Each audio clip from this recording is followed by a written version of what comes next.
Cannery Row in Monterey, in California, is a poem, a stink, a grating noise, a quality of light, a tone, a habit, a nostalgia, a dream. It's just incredible, isn't it? That one sentence. You can almost smell the fish meal and feel the fog just hearing it. It really is one of the most iconic opening lines in American literature. And welcome back to the deep dive. Today we are walking down that specific street. We are stepping into the fog, the rust, the weeds, and yeah, that overwhelming smell of the canneries to explore John Steinbeck's Cannery Row. I'm glad we're doing this one. Me too. But I want to set the stage immediately. If you remember this from high school as just, a quirky little book about some bums throwing a party for a scientist, you probably missed the actual point. You almost certainly missed the science of it, which is, that's the lens for the whole thing. Exactly. This isn't just a story. It's like a biological study. It is a microscope slide of a very specific, very messy ecosystem. And that is how we are going to treat it today. We aren't just reviewing a plot. We are analyzing a specimen. And that context is just so crucial. It changes how you read the book. Steinbeck wasn't just a novelist here. He was best friends with Ed Ricketts, who's a pioneering marine biologist. Right, the guy Doc is based on. The very same. And so Steinbeck approaches this town not as a writer trying to, build a narrative arc, but as a biologist observing a tide pool. He's looking at the interactions between all the species. The grocer, the bouncer, the prostitute, the scientist. The vagrant, yeah. He's just watching how they eat and reproduce and survive in their little habitat. And the species he is observing. To quote the book, the inhabitants are whores, pimps, gamblers, and sons of bitches, by which he says he meant everybody. He did. But then he drops this incredible line that really frames our entire discussion today. He says, if you look through another people, you might see saints and angels and martyrs and holy men, and you'd mean the same thing. And that's the mission, right? That's our deep dive. We want to unpack that recontextualization. How does Steinbeck take a world that, polite society completely rejects, a world of brothels and flop houses and drunkenness, and turn it into this whole philosophy of success and community that actually makes this successful world look sick by comparison? It's a radical act of empathy. But it's also, like you said, a radical act of philosophy. It really is. So we have a great stack of sources today. We're working primarily from the text itself, obviously, because the language is it's too good not to quote directly. Oh, you have to. But we're also pulling from the biography of Steinbeck to understand his deep connection to the Salinas Valley, and specifically looking at the real-life influence of Ed Ricketts. And we have to mention the dedication of the book right up front. For Ed Ricketts, who knows why or should. Yes. That little phrase, who knows why, it's doing a lot of heavy lifting. It points to this idea of non-teleological thinking that Ricketts and Steinbeck were, kind of obsessed with. Okay, that is a $10 word if I ever heard one. Non-teleological. We need to break that down for everyone before we even step onto the row, because it explains the vibe of the entire story. It sounds super complex, but it's actually a very simple, grounding idea. Teleological thinking looks for causes and ends. It's always asking, why did this happen, or what's the purpose of this? It's looking for a design, a moral reason. Exactly.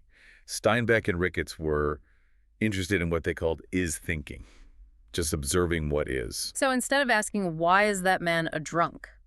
Which, that implies judgment or a search for a root cause to fix. Right. You just observe that man drinks, period. That's it. You don't judge the hermit crab for eating the dead fish. You just observe that the hermit crab eats the fish. That is its nature. And Steinbeck applies that same non-judgmental scientific lens to the people of Cannery Row. He isn't trying to fix them. He isn't preaching that they should be different. He's just saying, this is how they are. This is how they survive. All right, so let's practice some is thinking. Let's enter the ecosystem. Steinbeck paints the setting almost as if the street itself is the main character. You've got the canneries, the corrugated iron, the noise. It's a full sensory assault. And the rhythm he describes is so industrial, yet he describes it biologically. It's fascinating. In the morning, the fishing fleet comes in, and he describes silver rivers of fish pouring out of the boat. Silver rivers of fish. I love that. The whistles scream, the whole street rumbles and groans. It's like, it's a digestive process. The canneries are the stomach of the town, just digesting the ocean. And it's brutal, smelly work. He lists the workers, wops and Chinamen and Polacks, using that raw, unvarnished language of the 1930s and 40s to show this melting pot of cheap labor. It's pure chaos. It is. But then the work stops. The whistle blows again. The smell lingers, that heavy, oily smell of fish meal, but the noise stops. And this brings us to my absolute favorite concept in the book. The hour of the pearl. Yes, the interval between day and night. It's such a specific mood. It is. He says it's when time stops and examines itself. The street becomes quiet and magical. The bums, they come out from under the cypress tree where they've been sleeping. The girls from Dora's brothel come out to sit on the steps for a bit of sun before the evening rush. It's this moment of suspended animation. Exactly. It's the time when the official world shuts down, the world of commerce and industry and profit, and the real world of the Row wakes up. It's the transition from the stomach to the soul. It's the only time the street is actually itself rather than a machine for processing sardines. And anchoring this ecosystem, you have these two commercial pillars. If this is a tide pool, these are the two big rocks that everything else clings to. On one side, you have Lee Chong's grocery. Lee Chong is such a fascinating character because he's the financial anchor of the Row, but he's not a capitalist in the traditional ruthless sense. No. He owns almost everything on the street, but not because he's trying to build some real estate empire. He owns it because people can't pay their bills, so he takes what they have. He's a realist. Steinbeck describes him as this round-faced, courteous man who speaks a very stately English, but refuses to use the letter R. Which is such a wonderful, specific character detail. It gives him this totally unique voice in your head when you're reading. It does. And his store is just a marvel. It's packed with everything. Clothes, food, whiskey, tobacco, fishing gear. If you need it, Lee Chong has it. But the thing that really defines Lee Chong for me isn't the inventory or the real estate. It's that story about his grandfather. Yes. This is one of those details that just transforms a caricature into a full human being.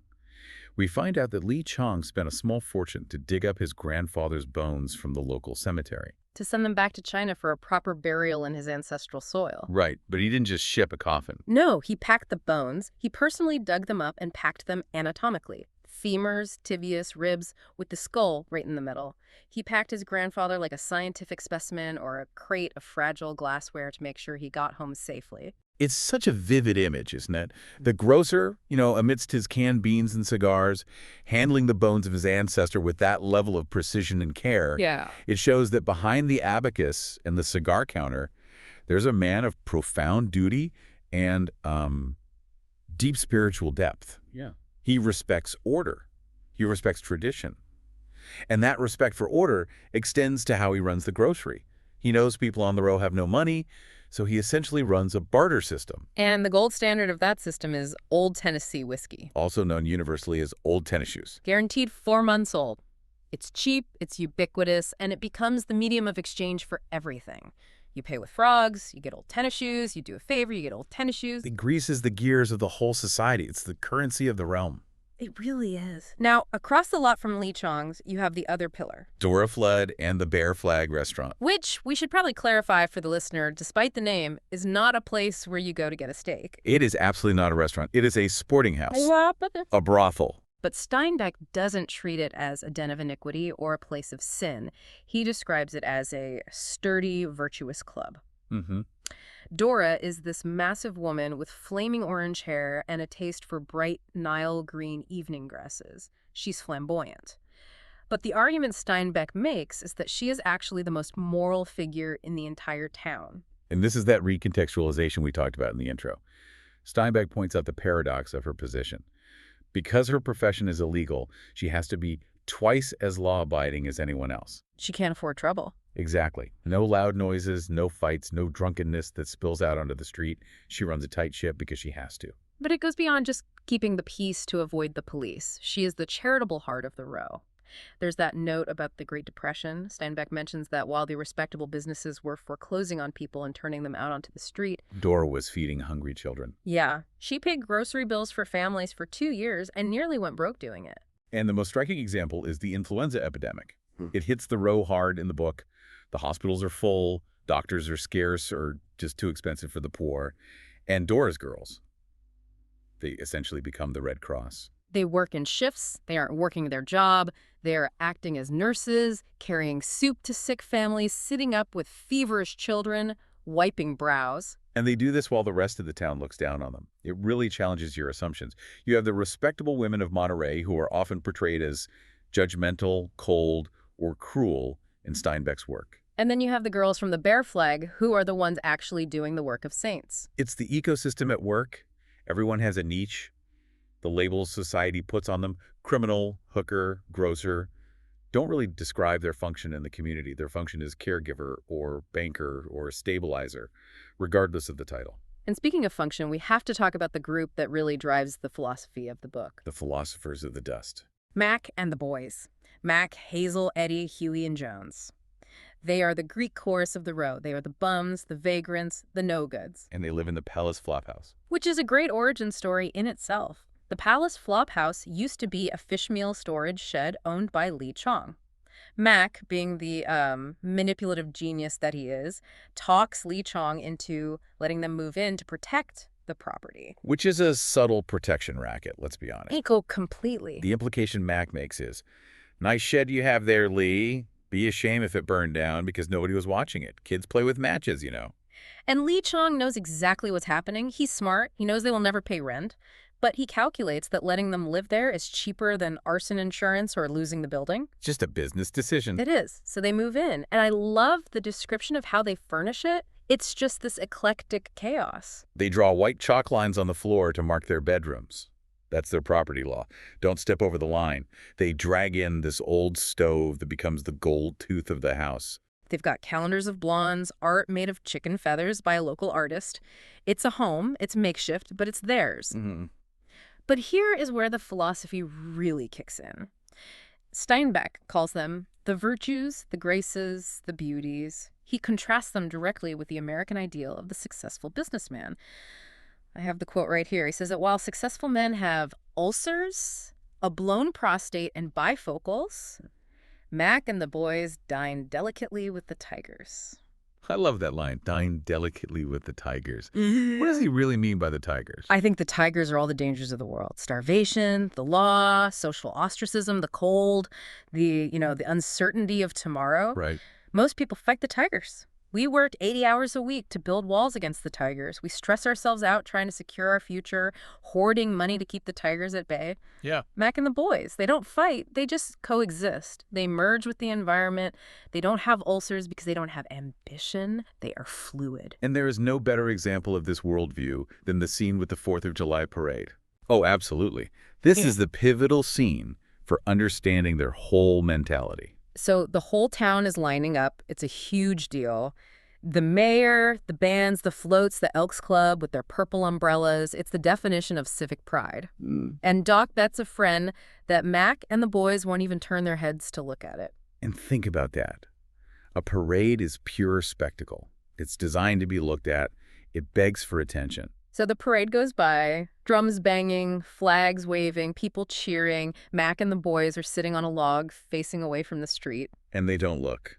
Not one head turns. And the question is, why? Is it because they're lazy? Is it because they're protesting the government? No. It's because they already know what's in it. Yeah. They know the mayor will be in the car. They know the Elks will have the umbrellas. They're satisfied with knowing. They don't need to consume the spectacle to validate it. It's almost Zen in a way. It's a rejection of the need to be constantly entertained. They are self-sufficient in their own reality. They aren't consumers. They are observers. Exactly. But they do need to eat and drink. They aren't, breatharians. Yeah. Which brings us to the most horrifying culinary invention in American literature. Eddie's punch. The whining jug. This makes me gag every time I read it, but it's such a perfect detail. So Eddie is the relief bartender at La Ida, another bar in town. And he keeps a gallon jug under the bar. And whenever a customer leaves a little bit in a glass beer, whiskey, rum, gin, half a martini with the olive, maybe a bit of rye, Eddie doesn't dump it down the sink. No. He pours it into the jug. It's a communal backwash cocktail. It's disgusting. It is. And Steinbeck writes that the flavor depends entirely on what the customers were ordering that night. If it was a lot of Manhattans, it's sweet. If it was beer and rye, it's, something else entirely. But Eddie brings it home to the boys, and it sustains them. Yeah. And it guarantees they always have alcohol without ever spending a dime. It's gross, sure. But functionally, it's another example of them living off the waste of the society that rejects them. They're scavengers, but they scavenge with this weird kind of dignity. They aren't stealing, they are repurposing the excess. They are the ultimate recyclers of the ecosystem. So we have the ecosystem, we have the pillars, we have the chorus. But at the center of this spinning world, there is a gravity well. And that is Doc. Doc, based on Ed Ricketts, he runs Western Biological. He captures and sells sea creatures to universities and museums. He is the smartest man in town. He listens to opera, he reads philosophy, but he chooses to live on Cannery Row. Doc is the only character who really bridges all the gaps. He can talk to Mac and the boys on their level. He can talk to the wealthy citizens. He can talk to the bums. He's described as concupiscent as a rabbit and gentle as hell. That paradox is so key. He's a scientist. He kills animals for a living, preserving them in formaldehyde to sell them. But he tips his hat to dogs. He's incredibly gentle with living things. But there's a sadness to Doc, or at least a profound loneliness. Steinbeck calls it the loneliness of perception. He sees things too clearly. He understands the biology of the situation so well that he can't really participate in the illusions everyone else lives by. And there's a weirdly funny yet sad story that illustrates this perfectly. The beer milkshake. Oh, right. To the classic Doc, he has a whim. He just wonders, intellectually, what a beer milkshake would taste like. It's just idle curiosity. He's a scientist. He wants to experiment. But he knows that if he walks into a diner and just orders a beer milkshake, people will think he's crazy. They won't accept simple curiosity as a valid reason to do something weird. So what does he do? He lies. He tells the waitress he has a medical condition, a bladder complaint, bipolar stenectomy or something. Right. And his doctor ordered him to drink a beer milkshake as a treatment. And she accepts that immediately. Oh, poor man, got a bladder condition coming right up. It's a brilliant observation on human nature. We accept a medical necessity, no matter how bizarre, but we reject a simple, honest desire to know the truth of a flavor. It shows that Doc can't share his true self, his scientific questioning self with the world. You have to wear a mask just to order a drink. He's isolated by his own intelligence. And then there's the moment that shows his emotional depth. The vision in the tide pool. This is one of the most haunting images in the book for me. It is. Doc is out collecting octopi at La Jolla. It's low tide. He's wading through the rocks, focused on the hunt, and he looks down into a deep crevice. And staring up at him through the clear water is the face of a girl, a dead body. She's trapped underwater, hair floating. And Steinbeck describes Doc's reaction. It's not horror. It's not panic. He hears music in his head flutes and cellos. The goose pimples came out on his arms. He doesn't run to the police to get a bounty. He doesn't scream. He just sits on the beach and shivers. He's deeply affected by the beauty of the tragedy. It highlights that Doc vibrates at a different frequency than everyone else. He sees the biology of death. It's just a body returning to the ecosystem, but he also feels the aesthetic weight of it. And because he is this sensitive, benevolent figure, the community just loves him. They worship him in a way. He's the doctor, the banker, the father figure. And that love is the driving force of the main plot. The narrative arc of the book is really simple at the end of the day. The boys want to throw a party for Doc. They want to do something nice for the man who is nice to everyone. But the road to hell is paved with good intentions, and the road to Doc's party is paved with frogs. So let's unpack the first party, the disaster. It all starts with Mac. Mac decides they need to do something nice for Doc, but they have no money. So Mac has this brilliant idea. He realizes Doc pays for frogs for his biological supply business. So the plan is catch frogs, sell them to Doc, use the money to buy whiskey and cake for Doc's party. It's a circular economy of love and fraud. They are selling him his own party. Precisely. So they borrow Lee Chong's truck, which is a whole negotiation involving fixing the truck, and they head up to Carmel Valley.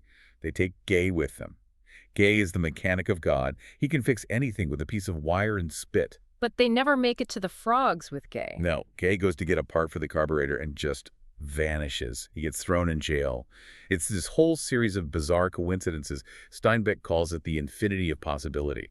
Gay gets swept away by fate, and he's out of the story for 180 days. So Mac and the boys are stranded. But Mac, being Mac, he turns it around. They meet a landowner, the captain, and Mac just charms the pants off him. He does. He diagnoses the captain's dog, Nola, with a tick bite and treats it with Epsom salts. He speaks the captain's language, military service, dogs, authority. He just mirrors the captain perfectly. And the captain is so grateful he gives them a jug of corn whiskey and lets them hunt in his frog pond. And the frog hunt is described like a military operation. They don't just catch frogs, they drive them. They create a line of men, splashing and shouting, herding the frogs onto the bank where they can be bagged. They catch hundreds. So now the frogs become currency. They go back to the row, and they use the frogs at a rate of 20 frogs to the dollar to buy supplies from Li Chong. Steaks, whiskey, cake. It's a barter economy based on amphibians. It is. But here's the tragedy. Doc isn't home. He's away on a collecting trip. So Mac and the boys decide to hold the party in the lab so it's ready when he gets back. You can see where this is going. Oh, yeah. The whiskey flows, the music starts, women come over, a fight breaks out. And by the time Doc walks in the door, his lab it's just trashed. Equipment is broken. And the frogs have escaped. They're hopping down Cannery Row in this green army. And Doc doesn't yell. He just walks up to Mac and punches him in the mouth. It's a shocking moment of violence from such a gentleman. But Mac doesn't fight back. He sits there bleeding and just says, I got it coming. It breaks your heart. Mac wanted to do good, but his nature, the chaos that follows him, it ruined everything. And a gloom settles over the row. It's physically palpable. This is the interval of bad luck. The ecosystem is totally out of balance. The puppy at the Palace Flophouse, darling, gets sick with distemper. And this is the turning point. The boys stop moping, they stop drinking, they organize shifts to nurse this puppy back to health. It's their act of redemption. They care for something other than themselves. Yeah. And as the dog heals, the community heals. The bad luck lifts. Yeah. The ecosystem stabilizes. Which leads us to the second party, the redemption. This time, they learn. Max says they can't force the party. They have to let it creep up. You can't force nature. You have to work with it. So they decide to make it a birthday party, even though it's not Doc's birthday. And Doc knows what they're doing. He plays along. He tells them his birthday is October 27th because he knows Mac has been looking at astrological charts. He gives them a date so they have a target. He allows them to be kind to him. And the whole row gets involved this time. It's not just Mac and the boys now. Dora's girls make a silk quilt. Sam Malloy, the guy who lives in a boiler in a vacant lot, he gives a piston rod from a 1916 Chalmers as a gift. I love the piston rod. It's his most precious antique. It's a useless piece of metal to anyone else, but to Sam, it's treasure. He gives what he values. It's like the biblical widow's mite. He gives all he has. And Mac and the boys, they catch tomcats. Because Doc needs cats for study. A very practical gift for a biologist, if a bit noisy and scratchy. But it's a gift that actually helps Doc's work. The second party is beautiful. It works. It's civilized. Doc plays opera music. He reads poetry, Sansara to the Beloved from Black Marigold. And there's that moment where the text says the debt is paid. Not in money, but in gesture. The community is whole again. They managed to dine with the tigers without getting eaten. They managed to have a moment of pure connection. Now, before we wrap up, we can't leave this deep dive without talking about the vignettes. Steinbeck says in the intro he wants to let the stories crawl in by themselves. And these are the little side stories that don't necessarily advance the plot, but they give the book its texture. They show the edges of the ecosystem. They show what happens when you don't fit into the community. Like the flagpole skater. This one is hilarious. At Holman's department store, a man is trying to break a world record for sitting on a flagpole. It's a publicity stunt. But the town doesn't care about the record. They don't care about his endurance or his bravery. No. They are obsessed with one thing and one thing only. How does he go to the bathroom? It consumes them. It's all anyone talks about. Finally, Richard Frost, completely drunk, goes out into the street and just yells at him, "How do you go to the toilet?" And the guy just says, "I've got a can up here." And Richard goes home satisfied. It's funny, but it's also a commentary on human nature. We ignore the high-minded feat to focus on the biological imperative. We're obsessed with the plumbing. We bring everything down to the basest level. And then there's the old Chinaman. This one. This one is genuinely creepy. It is. It's the one moment of true horror in the book.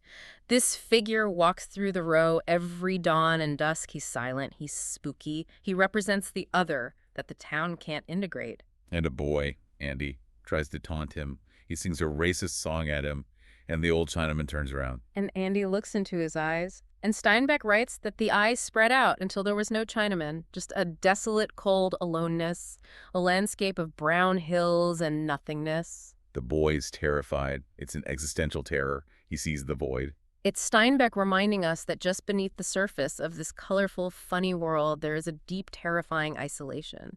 If you strip away the community, you are left with that brown landscape. That is what waits for us if we don't have each other. We also have to talk about Frankie. Poor Frankie. Frankie is the counterpoint to Mac. Yeah. Mac is a successful outcast because he's clever and charismatic. Frankie is a failed outcast. He has mental disabilities. He can't coordinate his body. But he loves Doc. He loves Doc so much, he tries to serve beer at a party and spills it. He just wants to be helpful. And then the clock. He sees a bronze clock in a jewelry store.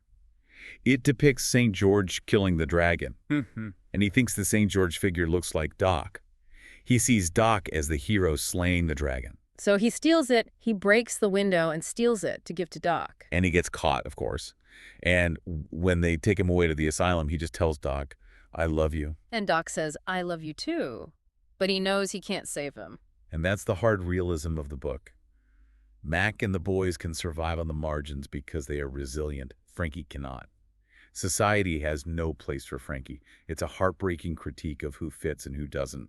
Not everyone makes it in the ecosystem. And then there's Henri the painter. Who isn't French and isn't named Henri. Right, and he's building a boat. He's been building it for years, but he keeps changing it. He builds it, tears it down, rebuilds it. He's afraid of the ocean. He loves boats, but he's terrified of the water, so the boat can never be finished, because if he finishes it, he has to launch it. It's such a human condition. The project that can never end because the completion is too frightening. It's the thesis that you can never finish writing. And that hallucination he has. He sees a man cutting a baby's throat while the baby laughs. It's this intrusion of psychological horror into his artistic life. It shows the toll of isolation. He needs Doc to come sit with him just to chase the ghosts away. Even the artist needs the biologist to ground him. And finally, Mary Talbot, the woman who just loves parties. She is the spirit of the book in a way. She's poor. Her husband is a struggling writer. They have no money. But she throws parties constantly. She throws tea parties for the neighborhood cats. Which ends poorly when the cat, Kitty Cassini, catches a mouse in the middle of the tea party.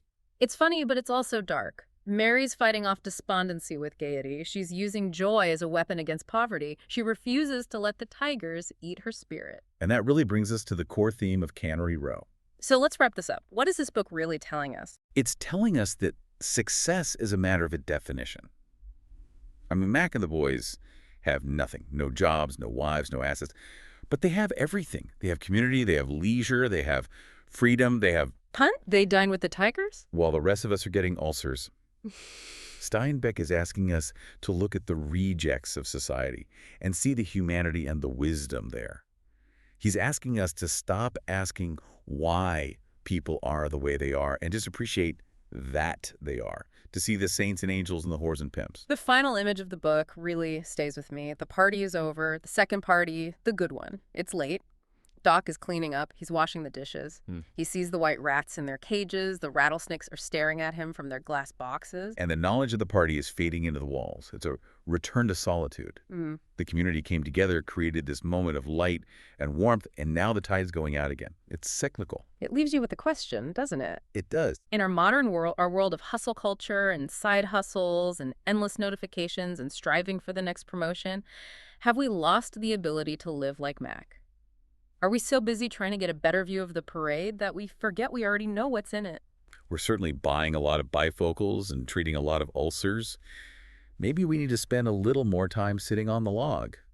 Maybe we need to learn to be satisfied with knowing rather than just consuming. Maybe we do. And maybe we need to find our own Cannery Row right where we live. There's probably a poem and a stink and a quality of light right outside your window if you just stop to look at it. And maybe some saints and angels disguised as something else. Thanks for diving in with us. We'll see you next time.